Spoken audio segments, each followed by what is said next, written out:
Hey, how's it going, guys? Welcome back to my YouTube channel. My name is George Yuman and I'm your friendly neighborhood anime and manga fan. I love all things anime and all things manga, and I'm here today to talk about the movie Look Back. I just came out of the theater. I'm literally on the car right now and I am completely in love with this movie. I think this movie was phenomenal. I think it once again showcases why Fujimoto is the GOAT. I think he's definitely the current GOAT when it comes to the ongoing mangakas, not including such greats as Naoki Urasawa, but I think he's right there with the new gen. Like, he's untouched, and I think that this movie did a really good service on his as an adaptation, because from what I've heard from people that read the manga is that it also increases the quality of the original work tremendously, because it adds new scenes and just the animation itself was beautiful and the voice acting elevated to another level. And I think that that's really great to hear, because Fujimoto is a master at his work, and I'm always down for anything that Fujimoto writes, and this definitely did not disappoint. Now, before I go any further with this review, I just want to give you guys a quick reminder to make sure to subscribe to my YouTube channel so you guys can be up to date with all my anime and manga content that I'll be providing in this channel. It really helps out a lot, and I would really appreciate it if you guys could subscribe to my YouTube channel. So if you guys could, please subscribe to my YouTube channel. Now, with all that out of the way, let me just talk to you guys about the movie and what I thought about it, going forward. For starters, the movie looks, like, in a visual standpoint, it looks gorgeous. It looks amazing. And I stayed after the movie ended because there was a Q&A with the director and the voice cast of the movie, and there was a lot of inside information that I wasn't aware of. For example, the person that voices Fujino, which is the MC, this is actually her first voice acting gig ever, and I think she absolutely killed it in this adaptation. I think she did a wonderful job, and it was great to hear that I guess the director herself, the director himself, said that once they got the tape for her, they were like, yeah, we got to get her. And same thing with the person that plays her best friend in the movie, Kiyomoto. She did a great job, and it's also really, like, the voice acting really elevates this movie to a level that the manga never could have. Because as much as I love manga, I love myself when there's an anime adaptation, because I want to hear the voices, I want to hear what they sound, and I'm always very grateful for voice actors in general, and I'm a big fan of voice acting in general, because it's a passionate project, and it shows a human's emotions through a drawing, and that's something that regular acting is much easier, I think, in my opinion, to convey than voice acting. That's why I think it's much easier to be just a regular actor than it is to be a voice actor. I know that might be a hot take for some people, but for me, myself, I always give mad props to voice actors, like, way more than any actor in general. But to continuing on, I think that the message of the movie is just pretty much, it's a love letter for creators. And even in the Q&A, where the director says that this movie, he hopes that anybody that's an artist or a creator is able to take this movie and learn something from it, and is able to convey a message that the director was trying to convey. And he even talks about AI, and I don't want to get into a can of worms in that, but it's really beautiful to see that a human is able to do something that's like AI could never do, and he goes in explicitly in detail on why that's the case in that interview, if you stayed after the movie ended.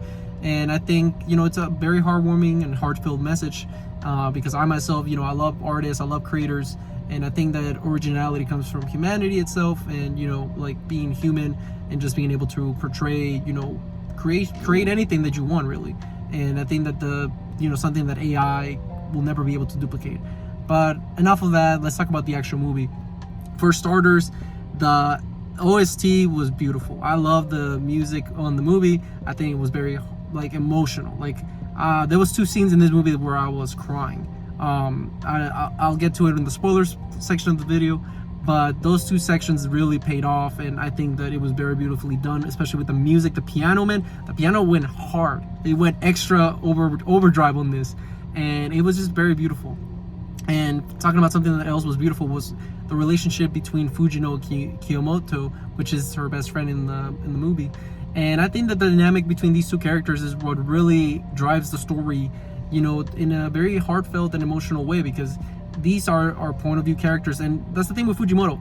Any work that he's ever done, he's always been great at his character when it comes to the writing and the dialogue they deliver, because they feel like genuine people. And this is as genuine as you can get. Like, I was getting uncomfortable sometimes while watching the movie, because I was like, man, this is getting too real, especially when the 2 of them were arguing with each other.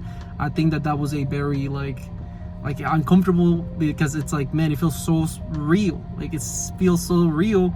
And Fujimoto's always been great at, you know, being able to drive that emotions from its viewers, and I think it was greatly done in this movie, as well as in the original work, which, by the way, I have not read.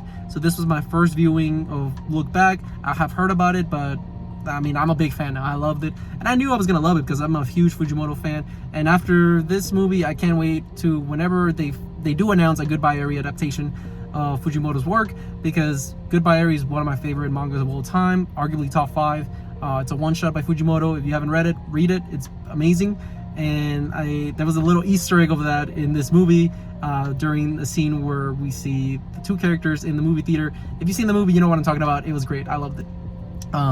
But that's my brief synopsis, like non-spoiler about the movie. I think the characters were well written.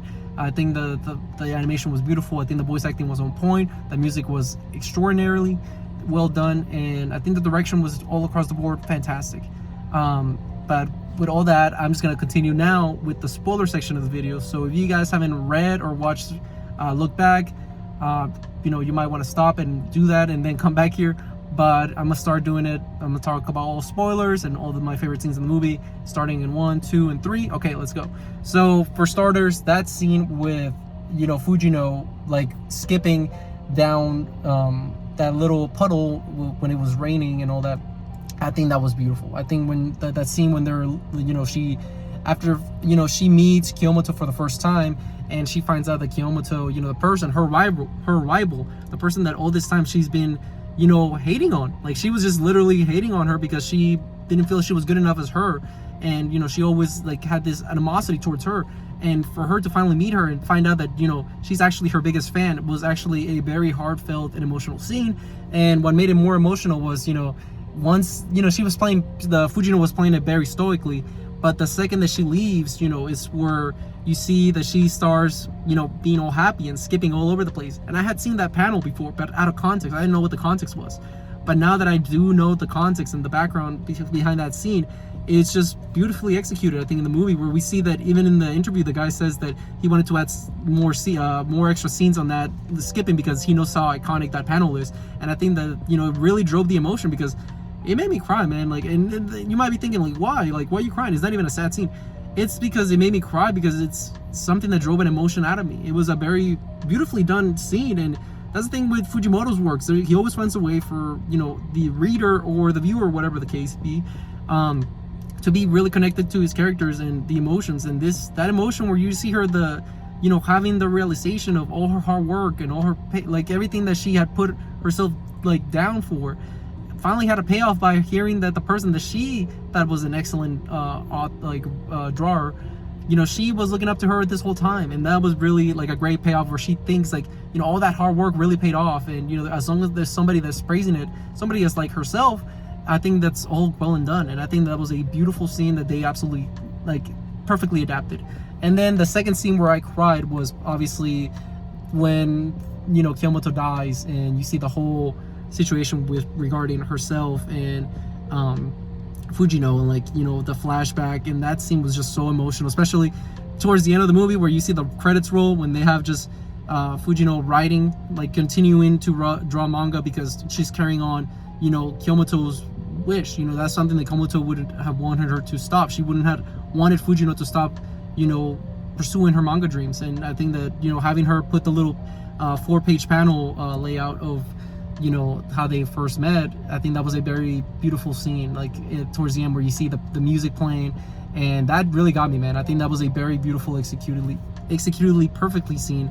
And yeah, I think that this movie is fantastic, and I loved it. I wish I could watch it again, but sadly it's only like a 2-day showing. But when it's on streaming, eventually I'll watch it again.